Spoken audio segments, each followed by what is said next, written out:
ऐसी भी क्या जल्दी है जमील साहब, कोई दूसरी नर्स या डॉक्टर आ गया तो तुम्हारी जीन को फिर शर्मिंदगी से दो चार होना पड़ेगा। मैं इस आवाज़ को सुनकर चौंका। उसी लम्हे मुझे अपने सर पर इनका की मौजूदगी का एहसास हुआ और मुझे याद आया कि प्रीतम लाल ने कहा था कि वो इनका को अपने साथ लाया है। मैंने आलमे तसव्वुर में सर पर निगाह डाली। इनका रानी पंजों के बल खड़ी, दोनों हाथ फिजा में बुलंद किए मस्ती के आलम में थिरक रही थी, दीवानावार नाच रही थी। प्रीतम लाल की शय पाकर मेरे सर पर वो दोबारा तसल्लुत जमाने की खुशी में अपनी वराफ्तगी का अजहार कर रही थी। इनका की मसरतों का अजहार, वो मंजर बड़ा दीदनी था। अस्पताल से रुखसत होने के बाद मैं 2 माह तक जीन के उस फार्म हाउस तक महदूद रहा जो उसे सीक्रेट सर्विस में आला कारकर्दगी और बेमिसाल खिदमात के इवज़ हुकूमत की तरफ से बतौर इनाम दिया गया था। ये इलाका शहर के हंगामों से दूर और बड़ा पुरसकून था। 3 कमरों पर मुश्तमिल इस फार्म हाउस में मेरे लिए दुनिया की तमाम आसाइशें मौजूद थीं। शायद जीन मुझे वहाँ लाने से बेशतर खासी फजूल खर्ची से काम लिया था। दरो दीवार पर नया रंग रोगन और कीमती आराइशी साजो सामान देख कर ही मैंने अंदाज़ा लगा लिया कि जीन ने मेरी खातर ख्वाह इस्तकबाल के इख्तिताम में कोई कसर बाकी नहीं छोड़ी। फार्म हाउस के अंदर रिहायशी कमरों के अकबी सिमत एक स्विमिंग पूल भी था। मकान के मशरकी गोशे वाले कमरे में जीन की बूढ़ी माँ रहती थी। वो मफलूज होने के बावजूद व्हील चेयर पर बैठी बागबानी में मसरूफ़ रहती। जी ने माँ की देखभाल के लिए एक खूबसूरत मुलाजमा रख छोड़ी थी जो हर तरह उसका ख्याल रखने के साथ साथ घर के दूसरे काम काज में जीन का हाथ भी बटाती। वो सुबह ही सुबह आ जाती और सूरज गरूब होने के 1 घंटे बाद वापस चली जाती। उसका नाम मारिया था। जीन ने मुझे मारिया के बारे में बताया कि 3 साल कबल उसने मुर्गन नामी एक नौजवान से शादी की, लेकिन शादी के सिर्फ 7 माह बाद वो मारिया को छोड़कर मुल्क से कहीं बाहर चला गया। कम अज़ कम मारिया का यही ख्याल था कि वो मुल्क में नहीं है। अगर होता तो उससे राब्ता ज़रूर कायम करता। मारिया अभी तक उसकी मोहब्बत में गिरफ्तार थी। उसका ख्याल था कि मोर्गन उससे सच्चा प्यार करता था। वो मारिया से बेवफाई नहीं कर सकता, लेकिन मोर्गन की पुरस्रार गुमशुदगी के सिलसिले में मारिया कोई जवाब पेश करने से भी कासर थी। फार्म हाउस और ज़मीनों की देखभाल का काम जैकब नामी एक अधेड़ उम्र शख्स का सर अंजाम दे रहा था। उसका क़याम फार्म हाउस की हदबंदी के दूसरे कोने में हटनुमा एक कमरे और मुख्तसर साइबान वाले मकान में था जहां वो तनहा रहता था। जैकब की उम्र 40 और 42 के दरमियान थी। बेज़ाहिर वो नहायत मेहनती, जफाकश और दयानतदार, नडर और बेखौफ नज़र आता था। मारिया और जैकब दोनों ही बहुत जल्द मुझसे मानूस हो गए, लेकिन जीन की बूढ़ी और मफलूज माँ मुझसे खिंची खिंची रहती। मैंने उसके रूखे तर्ज अमल पर कोई ध्यान नहीं दिया। हिंदुस्तान पर हुकूमत करने वाले सफ़ेद चमड़ी वाले आकाओं के दिलों में बर्तरी का जो एहसास था, वो नस्ल दल असल उस खून में सरायत होता रहा था। शायद जीन की माँ ने भी मुझे गुलामों के देश का एक अदना नुमाइंदा समझकर मुंह लगाना पसंद नहीं किया। मैंने जीन से इस मौजू पर कभी गुफ्तगू भी नहीं की।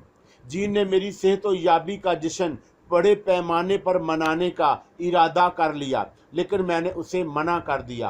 प्रीतम लाल से दोबारा सामने आकर मुझे अपनी खोई हुई कुव्वतों को बेहाल करने की तरगीब दी थी। मैं सुबह सवेरे ही उठकर फार्म हाउस के एक वीरान गोशे में चला जाता, अपने वजूद के अंदर दफन मख्फी कुव्वतों को जिंदा करने की खातर ततहीरे कल्ब और मुराकबे की मशकों में तादेर मसरूफ़ रहता। मैंने कंपाला की रफाकत में बहुत कुछ सीखा था। शाकिया मनी के अजीम बख्शु नंदा ने मरने से बेशतर मुझे अपने खून से गुस्ल करने पर मजबूर किया। बाद में कंबाला ने इंकशाफ किया कि बुद्ध मत के इस अजीम तरीन दरवेश ने मरते मरते मुझे अपनी बेशुमार कुव्वतों से सरफराज किया था। नंदा कहा करता था कि तपस्या और मराकबा ज़हनी सलाहियतों को उभारने की वर्जिश है। उसने मुझे तसव्वुर और तख़ील को यकसू करने का अमल बताया था। मैं उसके बताए हुए तरीक़ों के मुताबिक अर्तकाज़ ज़हन की मशक़ें और वर्जिशें करता रहा। मैं माजी की उन रियासतों का हैरत अंगेज़ तौर पर देख चुका था कि इनका की पुरस्रार क़ुव्वतें भी कभी मेरे मुकाबले में सर उठाने की जुर्रत नहीं करती थीं। कंबाला और अजीम नंदा के अलावा मुझे काली के महान पुजारी प्रीतम लाल की हमायत भी हासिल थी। बरकाती शाह का वजीफ़ा मुकम्मल करने के बाद मैंने इनका को अपने दुश्मन तरबीनी दास से छीन लिया था। साधु जगदेव ने भी प्रीतम लाल के हवाले से मुझे कई बार नवाजा था।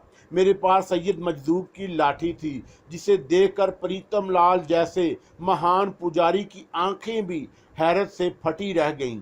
मेरे अंदर कुव्वतों का एक खजाना दफन था, जिसे पिंडत पुजारियों से जंग के दौरान मैंने खुद दीवानगी और वहशत से जंग आलूद कर लिया था। इनका कदम कदम पर मुझे रोकती टोकती रही। मैंने उसकी बात पर ध्यान नहीं दिया। कलदेव, साधु जगदेव, कंबाला, नंदा के अलावा सैयद मजदूब भी मुझे अशारों कनाइयों में वक़्त और हालात की मसलहतों के पेश नज़र कदम उठाने की तलकीन करते रहे, लेकिन मेरे सितारे गर्दिश में थे, या फिर मैंने महान पिंडत पुजारियों को अपने मुकाबले में हकीर समझ रखा था, जो अपनी मनमानी करता रहा। बद्री नारायण और काली के महान सेवक अमरलाल से मुकाबले के वक़्त भी इनका ने कई बार मुझे हिसार तोड़कर बाहर निकलने से रोका। मैंने उसकी बात नहीं मानी। उस वक़्त भी जब पिंडत बद्री नारायण काली के बड़े मंदिर में छुपा बैठा था, मैं इनका का मशवरा रद्द करके अपनी ताकत के ज़हम में दनदनाता हुआ मंदिर में घुस गया। मैंने कई छोटे मोटे पुजारियों को मौत के घाट उतार दिया।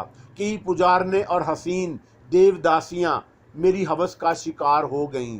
अपने बदतरीन दुश्मन पिंडत बद्री नारायण को तहस नहस कर डालने के ख्याल से मुझे जिंदा बना दिया था। मेरे रास्ते में जो भी आया, मैंने उसे ठोकर मारकर लहूलुहान करता रहा। मैंने खुद को नाकाबिले तस्खीर समझ लिया था। यही वजह थी जो बद्री नारायण की हमायत में भी बहुत सारे पिंडत पुजारियों में गठजोड़ हो गया। काली का महान सेवक अमरलाल भी खम ठोंक कर मेरे मुकाबले पर आया। मेरी दीवानगी ने मुझे सोचने समझने का मौका ही नहीं दिया। मैं काली के मंदिर में ना गया होता तो ऐन मुमकिन था कि दूसरे पिंडत पुजारी मेरी और बद्री नारायण की जंग में पांव ना फंसाते। अमरलाल जैसा महान शक्ति का मालिक भी मैदान में ना आता और मेरी कलदीप को भी प्रीतम लाल का अस्थान छोड़कर मैसूर की पहाड़ियों से नीचे ना आना पड़ता। मेरी ही खातर कलदीप ने काली को अपना जीवन भींट देने का वचन दिया था। वक़्त ने मेरा सब कुछ छीन लिया। मैं बिल्कुल तनहा रह गया। जीन अगर मुझे बम्बई के फुटपाथ से उठाकर लंदन ना लाती तो मैं कब का मर खप गया होता। कोई रोने धोने वाला भी ना होता। कमेटी के कारिंदे मेरे वजूद को समेट कर किसी अंधे गड्ढे में दबा देते और कहानी ख़त्म हो जाती। हस्पताल में मेरे ज़मीर ने मलामत की तो मैंने खुदकुशी का मसम इरादा कर लिया, लेकिन उसकी तकमील से पहले प्रीतम लाल मेरे सामने आ गया। उसने मुझे बाखबर किया कि बद्री नारायण के चेलों ने उसकी चिता की राख को दरिया बुर्द नहीं किया और वह मुझसे इंतकाम लेने की घात में सर जोड़े बैठे हैं। अमरलाल जहन्नम रसीद हो चुका था, लेकिन उसका अकलौता लड़का चंद्रावंदिया चल की पहाड़ियों में किसी गुफा में बैठा महान शक्ति प्राप्त करने की खातिर जॉब कर रहा था। मेरी एक तनहा ज़ात की खातिर कई आदमखोर भेड़िए मौजूद थे। मुझे फाड़ खाने की खातिर अपने आप को पूरी तरह मुनज़्ज़म कर रहे थे, मंसूबे बना रहे थे और मैं बेखबर था। अच्छा होता अगर मैं बेखबरी में उनके हाथों जिंदगी की कैद से आज़ाद हो गया होता और सारे झगड़े ख़त्म हो जाते, सारे किस्से निमट जाते। एक मेरी ज़ात के ना होने से दुनिया के हंगामों में क्या कमी आ जाती। मौत और ज़िंदगी के खेल तो रोज़मर्रा का मामूल हैं। एक आता है और एक जाता है। जो दुनिया से मुंह मोड़ जाता है उसके लवाहिकीन कुछ रोज़ रोते धोते हैं, फिर दुनिया के तकाज़ों के सिमत वापस लौट आते हैं। कोई किसी के साथ उसकी कब्र में छलांग नहीं लगाता। सती की सदियों पुरानी रस्म भी दम तोड़ चुकी है। वक़्त का पहिया कभी नहीं रुकता, उसकी हरकत जारी रहती है। अज़ल से यही कुछ होता चला आ रहा है, अब तक यही सिलसिला जारी और सारी रहेगा। मुझे कुलदीप के चले जाने के बाद दुनिया से कोई दिलचस्पी नहीं रही। मैं ज़मीन का बोझ बनकर जिंदा था। जी ने उस बोझ को ना जाने क्यों गुदड़ी का लाड़ समझकर समेट लिया। फिर प्रीतम लाल ने सामने आकर मंदमल होते हुए जख्मों को कुरीद दिया। उस महान पुजारी ने कहा था कि जो काम कुलदीप अधूरे छोड़ गई वो मुझे पूरे करने होंगे। उसने मुझे अपनी हमायत का यकीन दिलाया था। कुलदीप मेरी ज़िंदगी, मेरी रूह, मेरी हयात का सबसे अनमोल सरमाया थी। मैंने उसके अधूरे कामों को पूरा करने की कसम खा ली। उसकी आत्मा को शांत करने की खातिर मैं अपनी ज़िंदगी भी कुर्बान कर सकता था। प्रीतम लाल की ज़ुबान से कुलदीप का नाम सुनकर माजी की बहुत सारी भोली बसरी कहानियों के ढेर में फिर हलचल पैदा हो गई। एक लम्हे को मेरे दिल में ख्याल उभरा कि अगर प्रीतम लाल अपनी महान शक्तियों के ज़रिए मादियो शक्ल इख्तियार करके सामने आ सकता है तो क्या अजब के किसी रोज़ मेरी कुलदीप भी अपनी तमाम तर हशर समानियों के साथ हंसती मुस्कुराती अचानक सामने आकर मुझे शशदर कर दे। कुलदीप को प्रीतम लाल ने अपना जानशीन मुकर्रर किया था। वो मैसूर की पहाड़ियों पर उसकी कुटिया में बैठी दिन रात जापे मंतर में महू रहती। उसने सारे जतन मेरे प्यार की खातिर किए। अपनी जवानी की अमुंगों को पसे पुष्ट डाल दिया। उसने काली का आशीर्वाद हासिल करके मुझे मेरे दुश्मनों के मुकाबले में फतह और नुसरत से हमकिनार किया। मुझे सरबुलंद देखने की खातिर ही वो काली के चरणों में सुरंगों हो गई, अपनी ज़िंदगी कुर्बान कर दी। मैं उसके अधूरे काम मुकम्मल ना करता तो उसकी बेचैन रूह को शिकवा रहता। मैं अपने कुलदीप की रूह को शर्मिंदा नहीं कर सकता था। मैंने प्रीतम लाल के मशवरे पर अपनी खोई हुई कुव्वतों को नए सिरे से समेटना शुरू किया। 2 माह इसी तरह रियाजतें और मशकें करते बीत गए। मैं जितनी देर मराकबे में डूबा रहता, इनका मेरे सर से दूर रहती। जब मैं सांस लेने की खातिर किसी दरख्त से टेक लगाकर सस्ताने बैठता, वो मेरे सर पर आ जाती, मुझे टुकर टुकर घूरती रहती। वो भी लाजवाल कुव्वतों की मालिक थी। वो ना होती तो शायद मुझे ये शोहरत भी नसीब ना होती। उसी ने मेरी ज़िंदगी की साकत सिता पर अपने वजूद की एक कंकरी उछाल कर अनगिनत लहरें पैदा कर दी थीं। फिर लहर लहर एक दास्तान बनती गई। जब तक वो मेरे कब्जे में रहती, मुझसे शोखियाँ करती रहती, अपनी शरारतों से मेरा दिल लुभाती रहती। मुझे किसी बात की फिक्र ना थी। मेरे एक इशारे पर वो मेरे दिल बस्तगी के सारे सामान चुटकी बजाते मुहैया कर देती। ऐसा ना होता तो हिंदुस्तान के बड़े बड़े पिंडत पुजारी उसके दीवाने ना होते, उसे हासिल करने की खातिर अपनी ज़िंदगी दाव पर ना लगाते। इनका की कुव्वतें इस मुख्तसर से वजूद के मुकाबले में हज़ारों लाखों गुना ज़्यादा थीं, लेकिन वो भी प्रीतम लाल और कुलदीप से नज़रें मिलाते कतराती थी। सैयद मजदूब को देखकर उसकी सिटी गुम हो जाती। उसके बावजूद वो लामहदूद कुव्वतों की मालिक थी। मैं कुलदीप की जुदाई के बाद ज़िंदगी से इस कदर मायूस हो गया कि जीन के साथ लंदन आते वक्त इनका को पीछे छोड़ आया। मैं जानता था कि वह सर पर होगी तो आए दिन नित नए हंगामे सर उठाते रहेंगे। आज मैं एतराफ़ करता हूँ कि इनका से बिछड़ते वक्त मुझे ऐसा ही लगा था जैसे ज़िंदगी का आखिरी हमदर्द और रफ़ीक भी मुझसे जुदा हो गया हो। प्रीतम लाल ने उसे वापस लाकर मेरी इकाई की मायूसियों को दूर कर दिया था। शायद इस महान पुजारी ने भी महसूस कर लिया कि इनका का और मेरा साथ लाजमो मलजूम है। इनका की कुव्वत किसी आड़े वक्त में मेरे काम आ सकती थी। वो आने वाले खतरों की बू सूंघने में मलका रखती थी। उसके मशवरे बहुत अहम और दूर रस होते थे। अगर मैं उसके मशवरों पर अमल करता तो शायद कुलदीप को पहाड़ियों से نیچے اترنے کی زحمت نہ گوارا کرنی پڑتی۔ بہت کچھ ممکن تھا، بہت کچھ ہو سکتا ہے، لیکن ہوتا وہی ہے جو قسمت میں ایک بار رقم کر دیا جاتا ہے۔ اس لکھے سے بفر انسان کی قوت سے باہر ہے۔ اس روز بھی میں ارتکاز اور مراقبے کی مشقوں سے تھک کر سستانے کے لیے بیٹھا تھا کہ انکا میرے سر پر آ گئی۔ میں کچھ دنوں سے محسوس کر رہا تھا کہ انکا کی بے چینی روز بروز بڑھتی جا رہی ہے۔ اس دن میں نے پوچھ لیا، کیا بات ہے انکا رانی؟ تم اس قدر بجھی بجھی اور اداس کیوں رہتی ہو؟ کیا لندن کی آب و ہوا اس بار تمہیں پسند نہیں آئی؟ کبھی تو تم سرخ سرخ گالوں اور نیم برہنہ عورتوں کے گداز جسموں کو دیکھ کر پھولی نہیں سماتی تھی۔ اب میں آج کل صرف تمہارے بارے میں سوچتی رہتی ہوں۔ میرے بارے میں نے حیرت کا اظہار کیا۔ ہاں جمیل، میں محسوس کر رہی ہوں کہ تمہیں میرے دوبارہ آنے سے خوشی نہیں ہوئی، اس نے سوگوار انداز میں کہا۔ تم کیا جانو کہ تمہارے بمبئی سے لندن آ جانے کے بعد میرے دل پر کیا گزری۔ میں کبھی ایک لمحہ ایک پل بھی تمہارے خیال سے غافل نہیں رہی۔ تمہارے جدائی کا تصور مجھے خون کے آنسو رلاتا رہا۔ میں چاہتی تو تمہارے پاس آ سکتی تھی، لیکن میں نے براہ راست اس کی کوشش نہیں کی۔ میں تمہاری مرضی کے خلاف کوئی قدم نہیں اٹھانا چاہتی تھی، تمہارے بغیر زندگی بھی نہیں گزار سکتی تھی۔ آج تو بڑے سر میں بول رہی ہے، میں نے اسے چھیڑا۔ گفتگو کا یہ انداز کہاں سے سیکھ لیا؟ تمہاری بے مروتی اور طوطا چشمی سے انکا ٹھٹک کر بولی۔ تم بڑے کھٹور دل ہوتے جا رہے ہو۔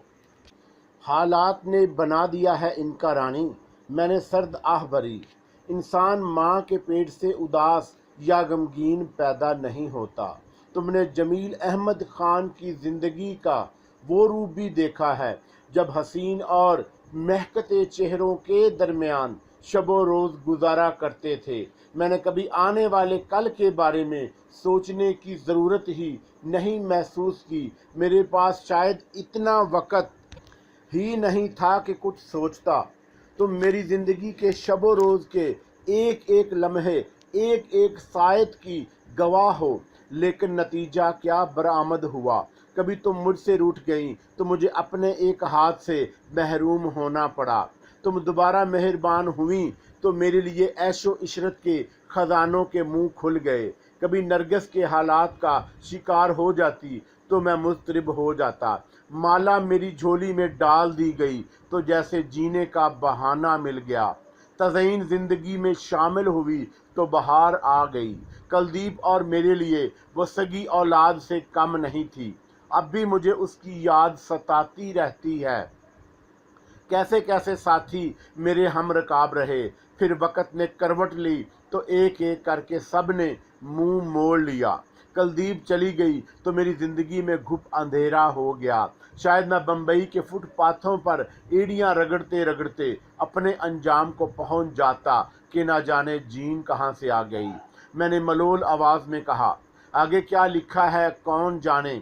اتنی مایوسی کی باتیں مت کرو جمیل، انکا نے بڑی اپنائیت سے کہا۔ میں جو تمہارے ساتھ ہوں، تم، میں زہر کھان سے بولا، کب تک ساتھ دو گی انکا رانی؟ کوئی پنڈت پجاری تمہارے حصول کا جاب مکمل کر کے تمہارا آقا بن گیا تو پھر نگاہیں پھیر لوگی۔ وہ میری مجبوری ہوگی جمیل، لیکن تم نے اب جتنی قوتیں حاصل کر لی ہیں وہی تمہارے لیے بہت ہیں۔ انکا نے اپنی مجبوری کا احساس دلایا، پھر موضوع بدل کر بولی، تمہارے لیے بہت ہیں۔ انکا نے بڑی مجبوری کا احساس دلایا۔ میں اس وقت تم سے ایک اہم بات کرنا چاہتی ہوں۔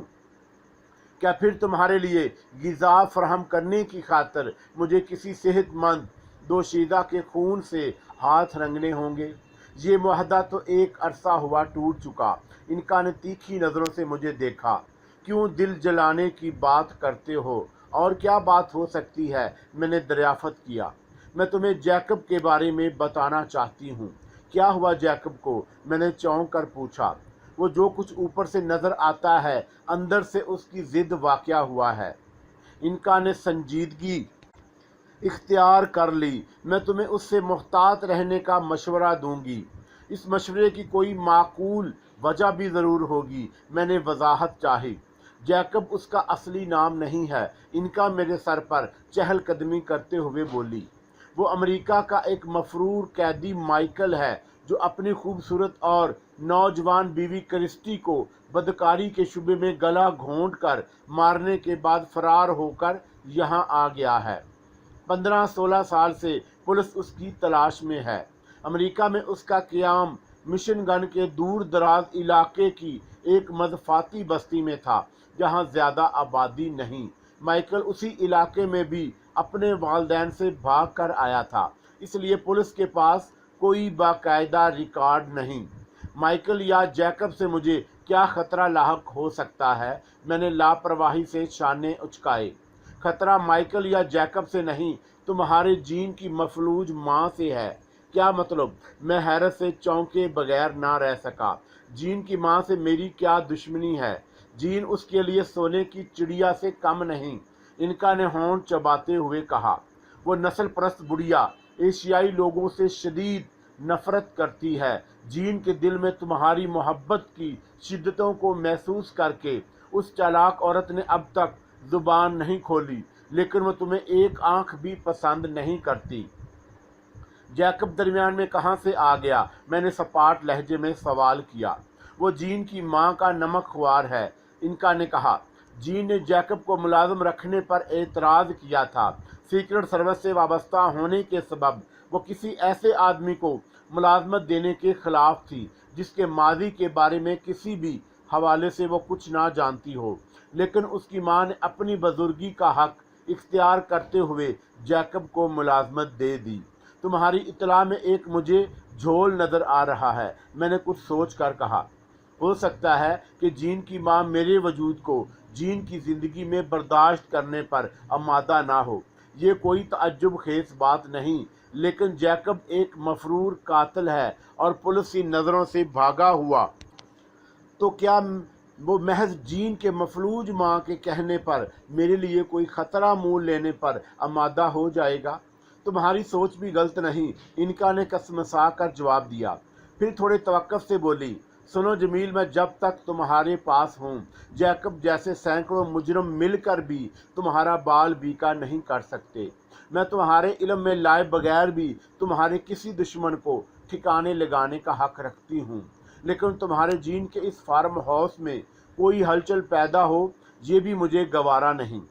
انکا رانی، میں نے انکا کو تیز نظروں سے گھورا، کیا میرا یہ اندازہ غلط ہے کہ تم اس وقت کوئی اہم بات مجھ سے چھپانے کی کوشش کر رہی ہو؟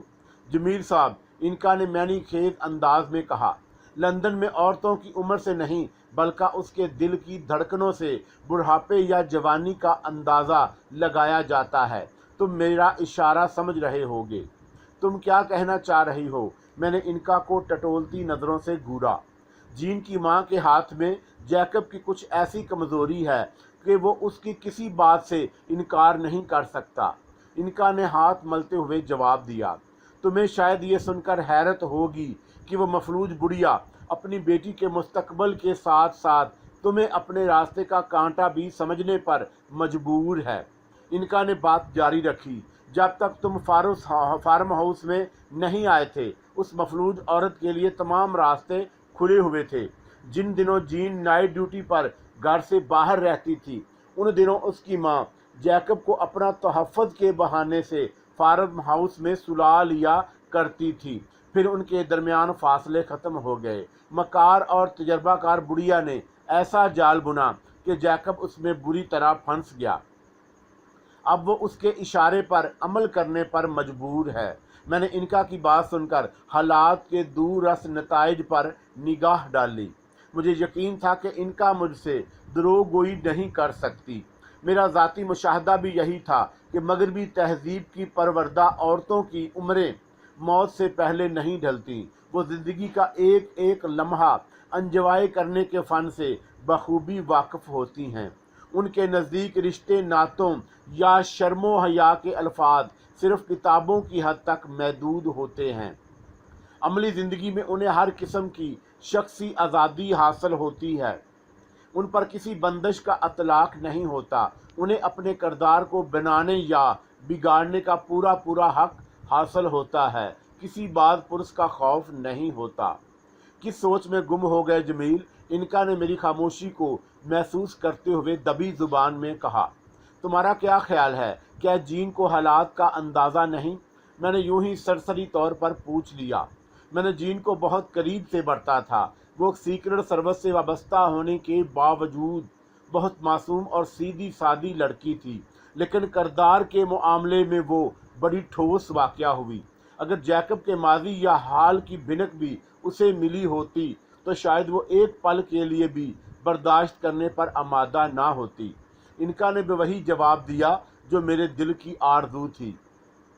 जमील, तुम अगर इजाज़त दो तो मैं ऐसे हालात पैदा कर सकती हूँ कि जैकब आज खुद किसी करीबी पुलिस स्टेशन जाकर अपनी बीवी को कत्ल करने का इल्ज़ाम कबूल कर ले। इस तरह सांप भी मर जाएगा और लाठी भी महफूज रहेगी। नहीं, फ़िलहाल तुम मेरे मशवरे के बगैर कोई कदम नहीं उठाओगी, मैंने संजीदगी से कहा।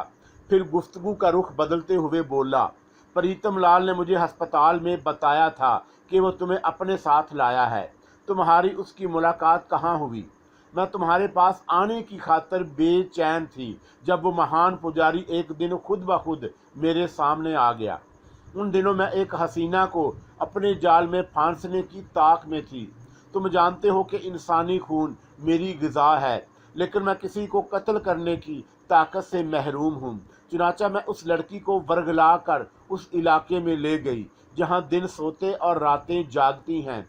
वहीं मैंने दो बहके हुए शराबियों को लड़की के सिलसिले में इस तरह लड़वाया कि उनमें से एक ने लड़की को मारने की ठान ली, लेकिन प्रीतम लाल के आ जाने से बात नहीं बन सकी। इनका ने कहा कि मैं उस पुजारी को देखकर फरार के लिए रास्ता तलाश कर रही थी कि उसने मुझे अपने सर पर आने का हुक्म दिया। मैं डरी सहमी उसके सर पर चली गई। उसकी निगाहों में ऐसा सहर था कि दोनों शराबी लड़की को छोड़कर 9-2-11 हो गए। लड़की भी जान बचाकर भाग निकली। मुझे खदशा था कि प्रीतम लाल मुझे आड़े हाथों लेगा, लेकिन उसने ऐसा नहीं किया। मैं 3-4 रोज उसके सर पर रही। उस अरसे में उस महान पुजारी ने मुझसे कोई बात नहीं की। फिर उसने लंदन पहुंचकर ही ये राज अफशां किया कि वो मुझे तुम्हारे सर पर छोड़ने की खातर लाया है। उसकी बात सुनकर मुझे ऐसे लगा जैसे मैं कोई ख्वाब देख रही हूँ, लेकिन ये सब कुछ ख्वाब नहीं था। ख्वाब होता तो मैं इस वक्त तुम्हारे पास ना होती। आखिरी जुमला इनका ने इठला कर बड़ी शोखी से अदा किया। क्या प्रीतम लाल मरने के बाद भी अपने असली रूप में आने की ताकत रखता है? देवी और देवता मेहरबान हों तो सब कुछ मुमकिन है। क्या कुलदीप भी मादी शक्ल में मेरे सामने आ सकती है? मैंने बेचैनी से दरियाफ़त किया। मुझे अफसोस है जमील, मैं इस सिलसिले में कुछ ज़्यादा नहीं जानती, लेकिन मेरा दिल गवाही देता है कि उसकी आत्मा आज भी तुम्हारे आसपास भटक रही होगी। वो तुम्हारी सच्ची पुजारन थी, तुमसे दूर नहीं रह सकती, लेकिन मैं उसके लिए देवता ना बन सका। मेरे अंदर का करब जुबान पर आ गया। अपने मसाइल में उलझा भटकता रहा, मगर हासिल क्या हुआ? कुछ भी नहीं। जीन के मुस्तकबल के बारे में मैंने तो क्या फ़ैसला किया है? इनका ने मौजू बदल दिया। अगर तुम प्रीतम लाल की मंजूर नज़र बनकर यहाँ तक आई हो तो तुम्हें मालूम होगा कि जीन मेरी आखिरी मंजिल नहीं। प्रीतम लाल ने मुझे इस बारे में कुछ नहीं बताया। फिर तुम जीन के बारे में मेरी ज़ुबान से क्या सुनना चाहती हो? मेरी बात का गलत मतलब ना निकालो जमील। इनका मेरे सर पर आलती पालती मारकर बैठ गई। संजीदगी से बोली, मुझे सिर्फ इतना मालूम है कि तुम्हारा दुश्मन अमरलाल का अकलौता बेटा चंद्रा इस वक्त वदियाचल की पहाड़ियों पर बैठा तुम्हारे खिलाफ अपने आप को मजबूत बनाने की कोशिशों में मगन है। उसके मन में अमरलाल के इंतकाम की ज्वाला भड़क रही है। मैं ये भी जानती हूँ कि लंदन में तुम्हारा क़याम आर्जी होगा, लेकिन इस सूरत में तुम और जीन दो जान एक कालब नहीं बन सकते। मुझे मेरे इरादों से कौन रोक सकता है? मैंने सर्द लहजे में दरियाफ़त किया। चंद्रा का नाम सुनकर मेरे अंदर सोए हुए आतश फशा में हलचल पैदा होने लगी। मैं जानती हूँ तुम इरादों से तुम्हारे कोई नहीं रोक सकता, इनका ने रूठे हुए लहजे में जवाब दिया। ताकत का नशा सारे नशों से तेज होता है। तुमने इन दिनों इन 2 महीनों में अपनी खोई हुई पुरस्रार कुव्वतों को दोबारा हासिल कर लिया है। मुझे तजर्बा है जमील, तुम्हारे ऊपर जब इंतकाम का खून सवार होता है तो तुम मेरे मशवरों को भी नज़रअंदाज कर देते हो। जोश से होश का ख्याल ना रहे तो दुश्मन अपनी चाल चल जाता है। पांसा एक बार पलट जाए तो ख्वाब की सारी हसीन ताबीरें बिखर कर रेजा रेजा हो जाती हैं। और बस करो इनका रानी, बस करो, मैं उलझ गया, खामोश हो जाओ, मेरा दिल पहले ही फगार है, मैं और तीर व नश्तर बर्दाश्त नहीं कर सकता। मैंने बेरुखी से झिड़का तो इनका सहम कर खामोश हो गई। जो वक्त गुजर गया है मैं उसे भूलने की कोशिश कर रहा हूँ और तुम जले पर नमक छिड़क रही हो। मैंने सहमी हुई इनका को समझाने की कोशिश की।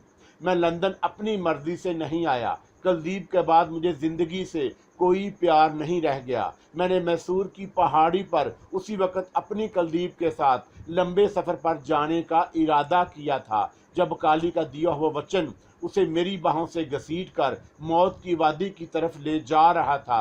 मैं उसे कांधों पर उठाए जिंदगी से मुंह मोड़कर किसी बुलंद चोटी से नीचे छलांग लगाने की खातर कदम बढ़ा रहा था जब तुमने अपने नोकीले और बेरहम पंजों की तेज चुभन से मेरे होशो हवास मुअत्तल कर दिए। तुम दरमियान में मुदाखलत ना करती तो जमील अहमद खान की कहानी उस रोज अंजाम को पहुंच जाती।